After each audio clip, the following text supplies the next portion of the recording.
Hi, I'm John Davis, and this is MotorWeek. We're firing on all 12 cylinders in the Aston Martin Vanquish. Logan McCombs steadies our reins with a brake-bleeding demo. We asked the folks at Hagerty why America's love for cars continues to renew its vows. Then it's another stamp in the Honda lineup, the all-new Passport. So come drive with us next.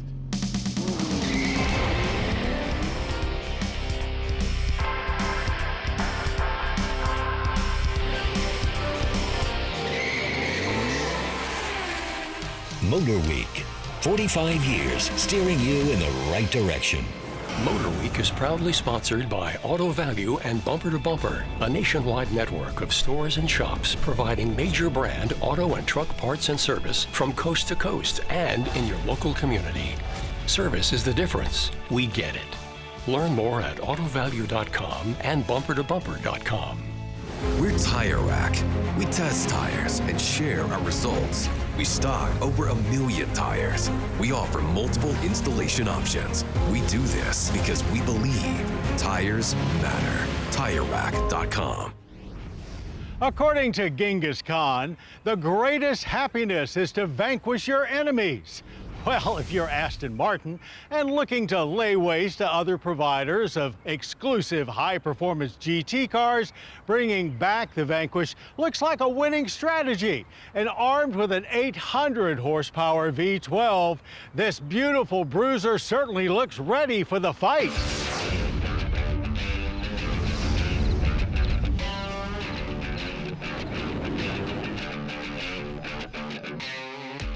Yes, it doesn't matter which angle you view this 2025 Aston Martin Vanquish from, it's dripping with extravagance. Yet its muscular coupe stance signals that there are some seriously bad intentions lurking underneath that exquisite sheet metal.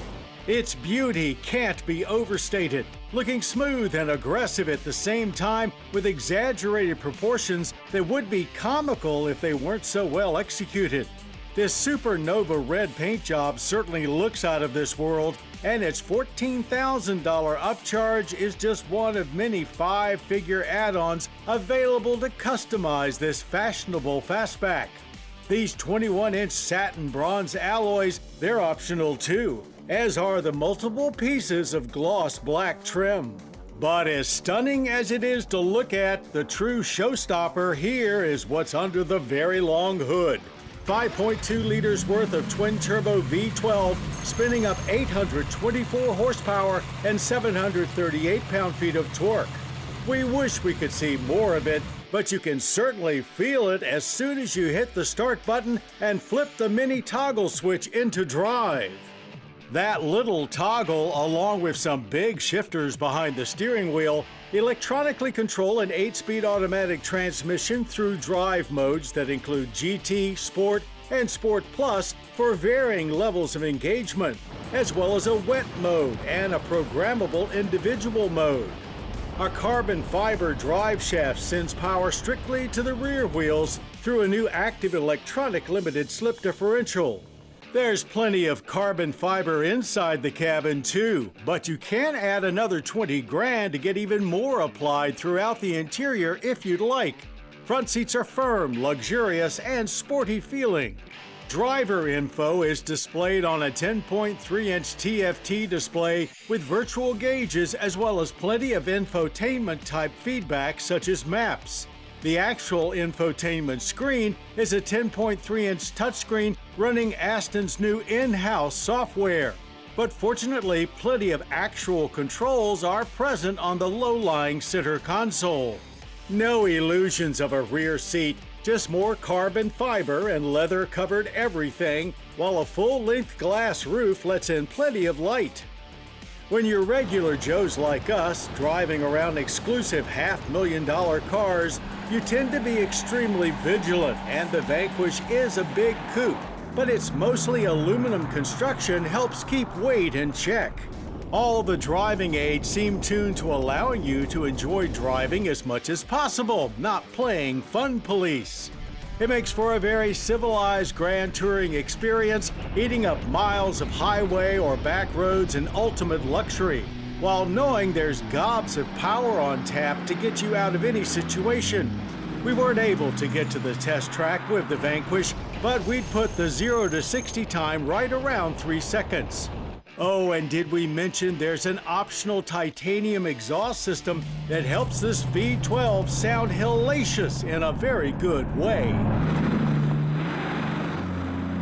Our first taste of Aston Martin V12 mayhem came in 2001 when we hit the track in a DB7 Vantage. We were doing our best James Bond impressions outrunning invisible bad guys at Roebling Road Raceway. Its Cosworth-designed 6-liter impressed us with its immediate response, the car's chassis exciting us even more. As ferocious as that V12 felt, it put out just 420 horsepower, about half what our Vanquish is working with. Government fuel economy ratings for the current V12 are 13 city, 21 highway, and 16 combined, with a gas guzzler tax. Vanquish pricing starts at $434,000. Yes, you heard that right. And most will come with a few options, easily pushing stickers over $500,000. It's hard for us mere mortals to wrap our heads around those kinds of numbers. But if you're looking to justify the purchase, Vanquish is the ultimate halo car for what is already an incredibly exclusive brand. Less than 1,000 will be made per year. The 2025 Aston Martin Vanquish is an ultra-luxurious grand touring car with supercar intentions and is easily one of the most fabulous vehicles we've ever driven. So it looks like this Vanquish has indeed vanquished its foes. The new RX-7 is leaner and meaner and has a striking family resemblance to the Miata. Mazda's new philosophy is that their products must appeal to the emotions. Not only does the third-generation RX-7 fulfill these emotions in its radical new appearance, but it exudes a pure sports car spirit with every throw of the shifter. The new Mazda RX-7 is capable of 0 to 60 in a scorching 4.9 seconds and a top speed of 156. The RX-7 won't pin you to your seat like a Corvette, but real power begins around 3,000 RPM with a rush right up to the red line. It's a kick.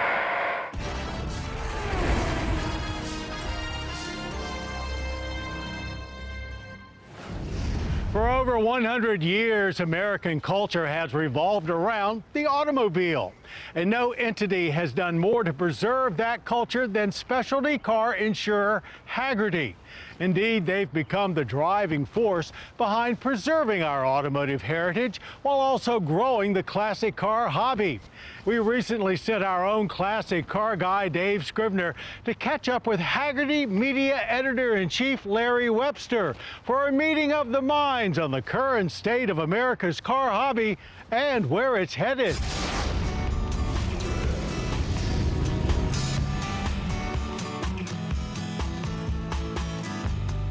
As you might expect for two car guys, where we meet up with Dave and Larry is not your typical office. So what is this undisclosed location we're at today, Larry? It's a very special place in Southeast Michigan. It's a big warehouse where a lot of local enthusiasts store their cars, and they also do a lot of work, and it's become a fantastic club that I've been a part of for almost 30 years. Now, how has classic car, the definition, changed over the years? We like the term special car because it encompasses, new, old, everything in between. Some people have multiple cars, some people have just one car, and they're all special.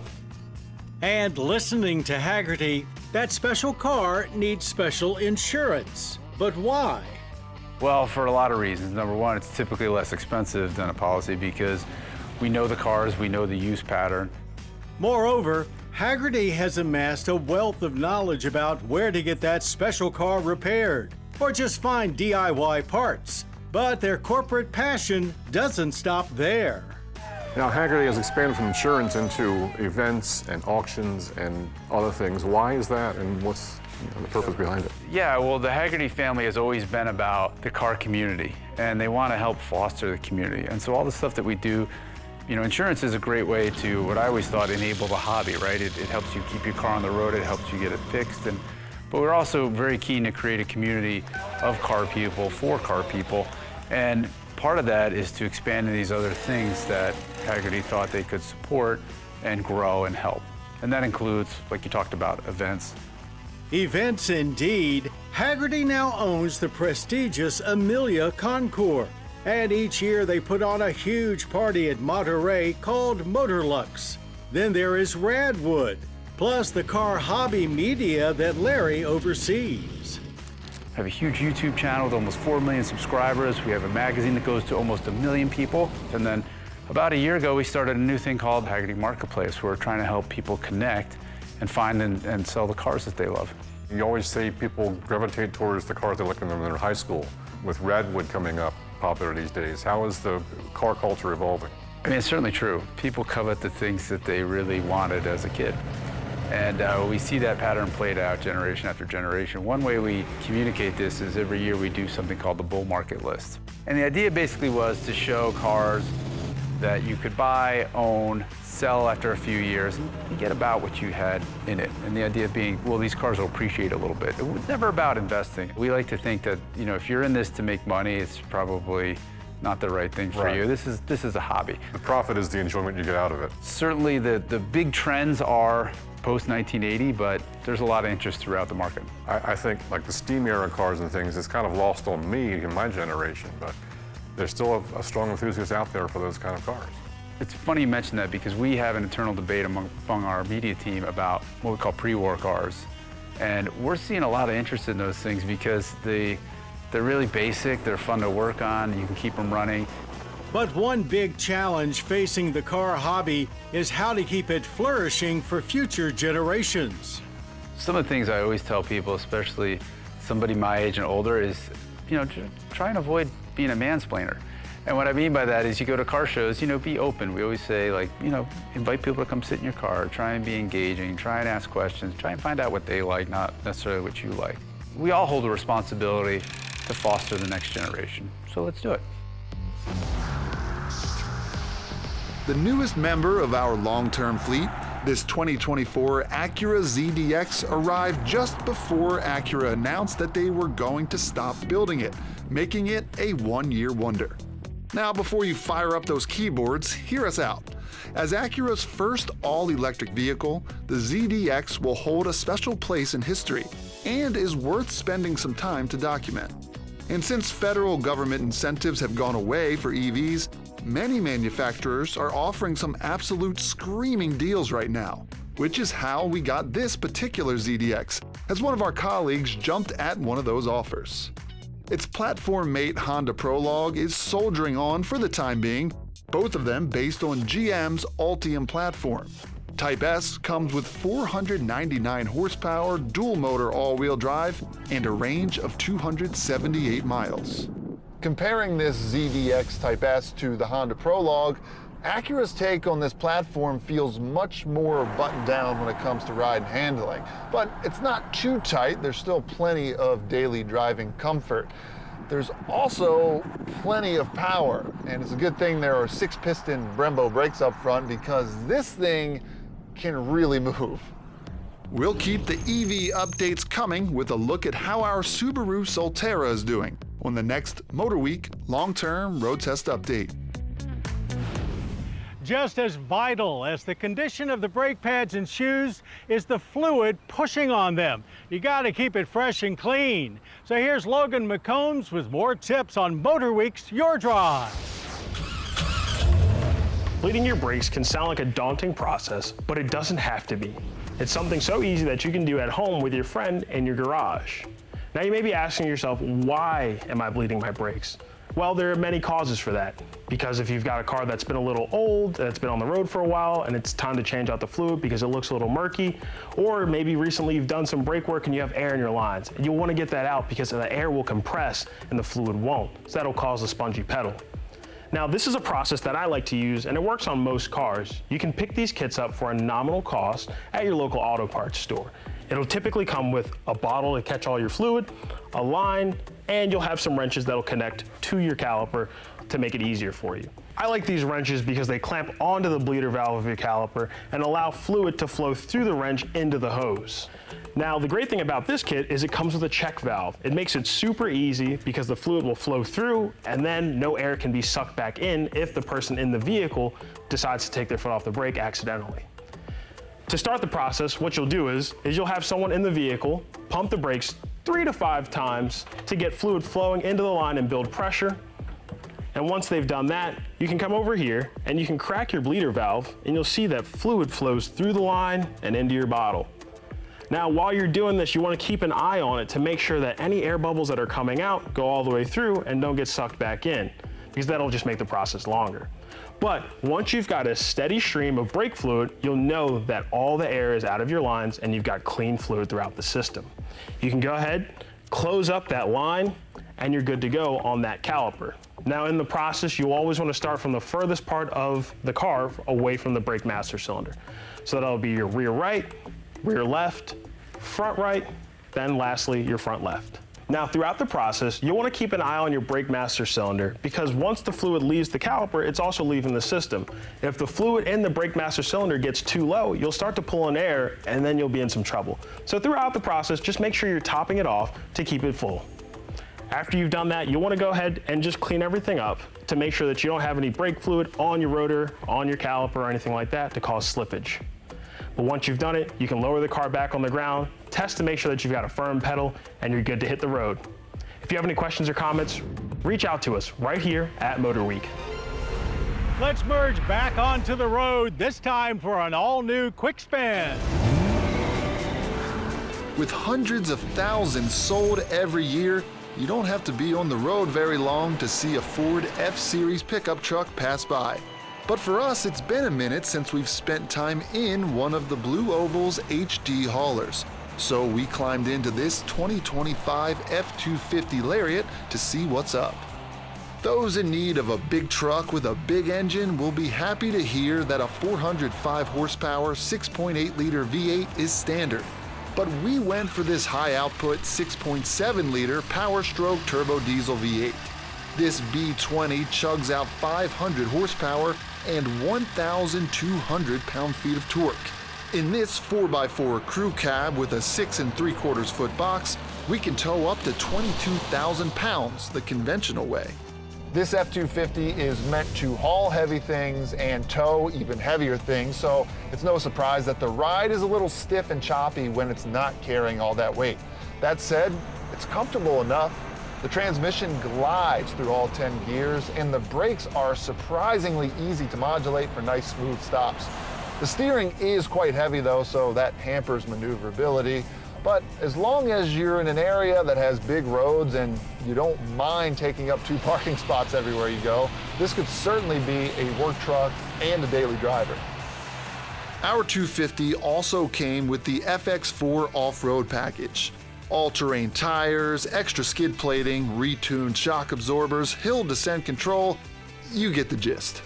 Meanwhile, our Lariat's tan and black cabin adds some welcome contrast, while a B&O sound system links to a 12-inch infotainment display. The spacious and mindful layout of this cabin reminds you you're driving something large and mission-built. Pricing starts just over $47,675 for a 2025 Ford F250 XL. Our loaded Lariat stickers at an eye-watering $92,000 with options, but starts more reasonably at $64,000. Truck buyers have plenty of options, and HD pickup fans should appreciate what Ford keeps dishing out. We know we do. And we'll have more quick spins soon.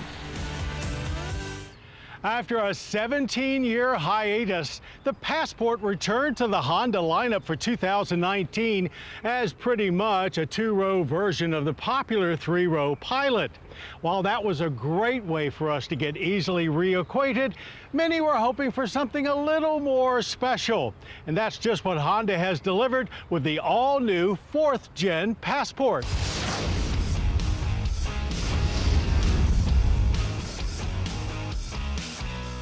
Like us, a lot of people were glad to see the Passport return to the Honda lineup.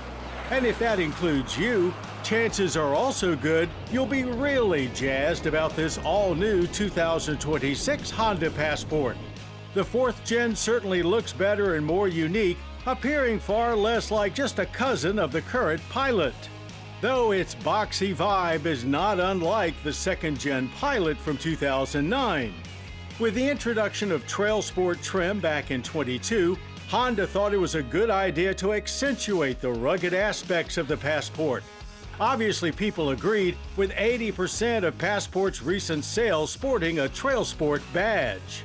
So, Honda has done away with EXL trim on the new Passport, just RTL and Trail Sport now, while adding multiple Trail Sport levels at the top end. Being the most off-road capable Honda SUV ever, the standard Trail Sport kit includes steel underbody protection, orange recovery loops, and 31-inch all-terrain tires on 18-inch wheels, along with amber-colored DRLs. With all Passports getting a boost in ground clearance over last year, there is no additional lift for Trail Sports, but the suspension is off-road tuned, yet ride quality on the street remains plenty smooth and comfortable. Towing capacity stays the same at 5,000 pounds. We had a couple of chances to get off-road time with the new Trail Sport and found plenty of traction and suspension travel for getting over and through obstacles. Yet it stayed firm enough to avoid the bouncy feel you get with many dedicated off-roaders. New Trail Sport Elite doesn't necessarily add capability, but is more about pampering with perforated leather seating and 12-speaker Bose premium audio, along with a new Trail Watch camera system and, of course, lots of Trail Sport logos. Supporting all your adventures is spacious seating for 5, great versatility, and some of the best cargo hauling chops in its segment. 44 cubic feet of space in back, 83.8 with the rear seats folded. The standard dash top 12.3-inch touchscreen is a big upgrade in size, look, and function over last year's 8-inch setup. All the expected places for charging are here and easy to find and use. Under the Passport's hood is the same 3.5-liter naturally aspirated V6 as last year, but it gets a mild 5-horsepower upgrade, now pumping out 285 horsepower and the same 262 pound-feet of torque. The transmission gets a boost too, gaining a gear to make it a 10-speed automatic. All Passports feature Honda's latest iVTM4 torque vectoring all-wheel drive setup, which now includes Trail Torque Logic. Now, in 45 years of MotorWeek, you would have thought our first taste of Honda off-roading would have been when the original Passport arrived for 1994. But long before then, back in the 1980s, we were tearing through the Vermont backwoods in a 4-wheel drive Civic wagon, an obvious precursor to the wagon-like SUVs ruling the roads today. Exploring the pavement of our Mason-Dixon test track in our Passport Trail Sport Elite, power delivery was smooth and steady, but not exactly overwhelming, hitting 60 in 8 seconds flat and completing the quarter mile in 16.2 at 88 miles per hour. Automatic shifts were very smooth, as was the whole trip down the track. It didn't behave at all like a dedicated off-roader on our handling course. There was some body roll, but otherwise it felt well planted and neutral. Steering was light with good response and just enough feedback. The soft suspension did lead to a good amount of braking nosedive, but stops were solid and consistent, averaging 111 feet from 60. Trail Sport government fuel economy ratings are slightly lower than the standard Passport at 18 city, 23 highway, and 20 combined. We averaged a good 23 miles per gallon. There's a slightly below average energy impact score using 14.9 barrels of oil yearly with 7.4 tons of CO2 emissions. Passport pricing starts at $46,200 with Trail Sports at $49,900 and $4,000 more to step up to Elite. We were indeed happy to see the return of the Passport a few years ago, but are even happier now to see Honda give it the treatment it deserves with this 2026 Honda Passport Trail Sport. Now, get the trail out there and start exploring. Well, that's our show. I hope you enjoyed it. Now, for more MotorWeek, including daily news updates, podcasts, and even complete episodes, cruise on over to pbs.org/MotorWeek. And I hope you'll join us next time for an Electron wagon, the Porsche Taycan Cross Turismo, and Acura's new compact crossover, the ADX. Till then, I'm John Davis. We'll see you right here on MotorWeek. To learn more about MotorWeek, television's original automotive magazine, visit pbs.org/MotorWeek. The MotorWeek app, which includes our latest reviews and feature stories, is now available for mobile devices. MotorWeek is proudly sponsored by Auto Value and Bumper to Bumper, a nationwide network of stores and shops providing major brand auto and truck parts and service from coast to coast and in your local community. Service is the difference. We get it. Learn more at autovalue.com and bumpertobumper.com. We're Tire Rack. We test tires and share our results. We stock over 1 million tires. We offer multiple installation options. We do this because we believe tires matter. TireRack.com.